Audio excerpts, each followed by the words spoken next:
ke pertemuan 15 ya. Di sini ini yang terakhir. Jadi perencanaan evaluasi.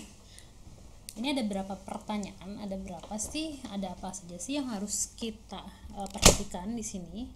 Yang pertama, apa yang akan dievaluasi? Tujuan, waktu dan tempat, sesi pengujian, alat, partisipan, lalu tahap evaluasi, pengukuran, peran masing-masing orang dalam tim. Nah, yang pertama, memilih partisipan. Tentukan karakteristik partisipan, kemudian tentukan juga jumlahnya. Karakteristik ini di sini berisi usia, gender, latar belakang, pendidikan, pengalaman, pengetahuan, bisa disesuaikan dengan karakteristik user. Lalu memilih partisipan. Nah, ini partisipan nih setidaknya ada 20 ya, yang harusnya ada 20. Nah, nanti di sini akan ketemu berapa jumlahnya. Usability problems found-nya ada berapa. Lalu menentukan pengukuran, penentuan metode pengukuran berdasarkan definisi usability. Nah, lalu usability-nya ini ada beberapa proses ya yang harus dipahami. Di sini efektifnya, di mana user bisa meraih goal yang diinginkan, lalu efisiensinya, ini akurasinya, dan satisfaction-nya, kenyamanan dan penerimaan ya terhadap si usernya itu.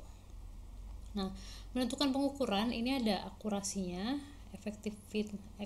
effectiveness-nya ini lebih kepada akurasinya tadi ya, error rate-nya, kemudian sukses atau enggak si task-nya itu, lalu efisiensinya, waktu ya, lalu satisfaction, system usability scale atau dia ada di level berapa gitu, itu yang tujuan akhirnya ya. Nah, ini what and why of usability, how and tools, dan get involved-nya ini siapa saja yang terlibat gitu ya. Nah, ini contoh kasus pada GoEat ini untuk pemesan makanan gitu ya, kayak semacam GoFood lah ya, semacam itu.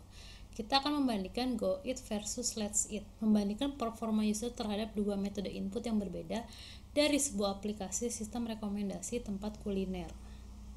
Nah, ini GoEat dan Let's Eat. Nah, tampilannya ya, input memilih menu makanan.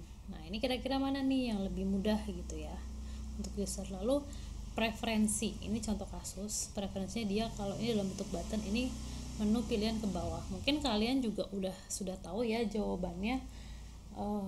Kira-kira kalau kalian jadi user itu akan pilih yang mana. Nah, lalu input memilih jarak dan budget ya. Nah, budget for menu.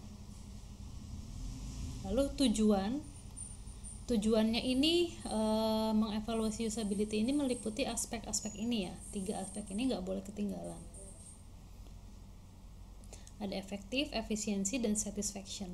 Lalu jangan lupa waktu, tempatnya dicantumkan juga, dia di mana. Lalu alatnya apa saja, ini pakai Android device, screen recorder, dan buku catatan. Lalu ada partisipan ini jangan lupa profilnya ya, sesuaikan dulu kalian mau siapa. Lalu tahapan evaluasinya. Nah, ini contohnya.